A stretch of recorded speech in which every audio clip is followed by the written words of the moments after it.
Assalamualaikum warahmatullahi wabarakatuh. Nama saya Desi Amelia dari jurusan Kimia Universitas Politeknik Negeri Samarinda Kampus Pasir. Kali ini saya ingin menjelaskan tentang instrumen Atomic Observation Spectroscopy AOS atau disebut dengan spektroskopi serapan atom. Sebelum kita mulai, kita harus mengetahui dulu apa sih yang dimaksud dengan AAS. AAS adalah merupakan metode analisis yang digunakan untuk menghitung kuantitatif dari unsur-unsur logam dan metaloid berdasarkan pada penyerapan absorbansi radiasi oleh atom bebas pada fase gas.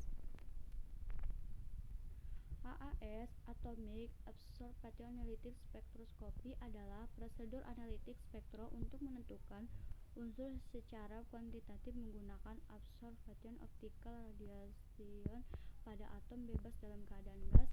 AAS dapat digunakan untuk menentukan lebih dari 70 elemen yang berbeda. Elemen yang dapat dideteksi oleh AAS yang berwarna pink pada tabel periodik ini. Jadi ini adalah gambaran yang berwarna pink yang dapat dideteksi oleh AAS. Selanjutnya yaitu prinsip dasar. AAS merupakan metode analisis yang berdasarkan pada proses penyerapan energi radiasi oleh atom-atom yang berada pada tingkat energi dasar ground state. Penyerapan tersebut menyebabkan reksitasinya elektron dalam kulit atom ke tingkat energi yang lebih tinggi. Keadaan ini bersifat labil sehingga elektron akan kembali ke tingkat energi dasar dan mengeluarkan energi yang berbentuk radiasi. Alam bebas akan berintegrasi dengan berbagai bentuk energi. Interaksi pada atom bebas akan menghasilkan absorpsi dan emisi pancaran serta radiasi dan panas. Radiasi yang dipancarkan bersifat khas karena mempunyai panjang gelombang berbeda untuk setiap atom. Aplikasi AAS Atomic Observation Analytic Spectroscopy yaitu 1. Mengukur ketidakmurnian pada pendahuluan logam dan proses reagen.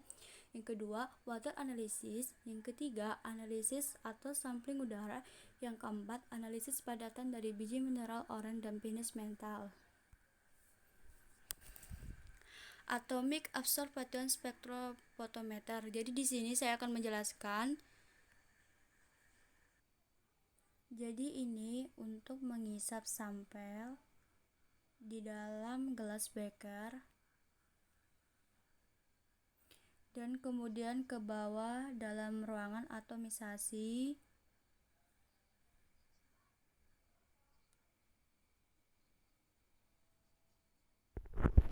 dan menuju bundar.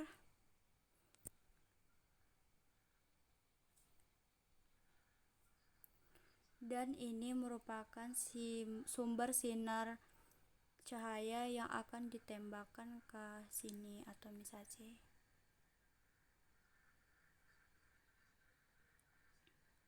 Spektrofotometer serapan atom AAS merupakan teknik analisis kuantitatif dari unsur-unsur yang pemakaiannya sangat luas di berbagai bidang karena prosedurnya selektif, spesifik, biayanya analisisnya juga relatif murah.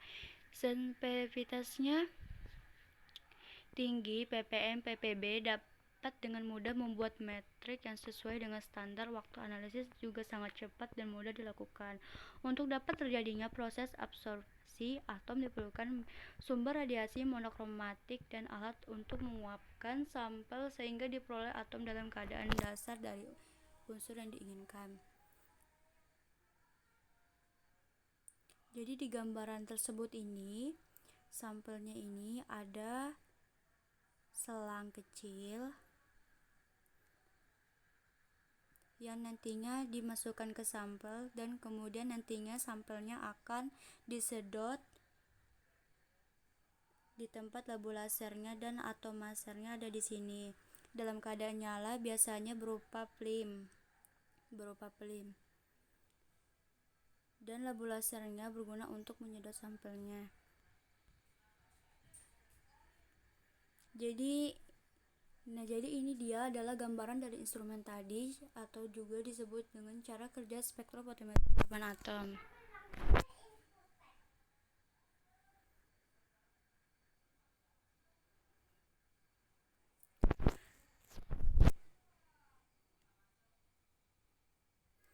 Jadi di sini ada sumber cahaya, terus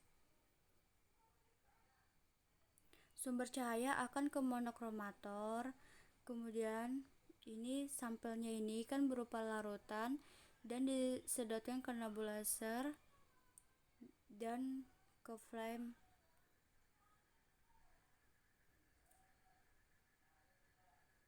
diangkat.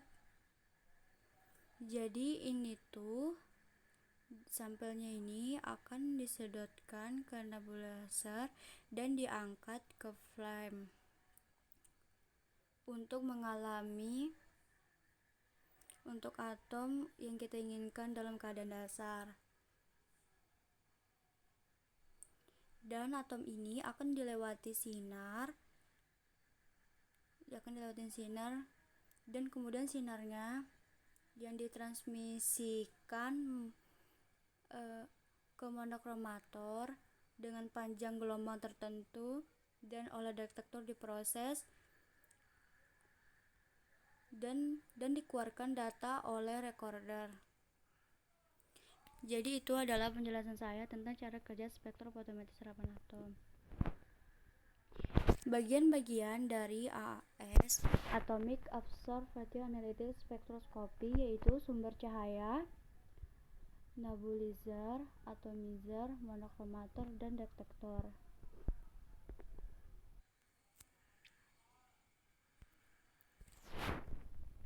Sumber cahaya adalah lampu katoda berrongga adalah sumber radiasi dibentuk oleh anoda tungsten dan katoda berongga silindris yang dibuat oleh logam yang akan dideteksi. Dikemas dalam tabung gelas yang berisi gas inert, neon atau argon. Setiap elemen logam masing-masing memancarkan radiasi yang unik spesifik yang digunakan untuk analisis. Lampu katoda berfungsi sebagai sumber cahaya untuk memberikan energi sehingga unsur logam yang akan diuji akan mudah tereksitasi.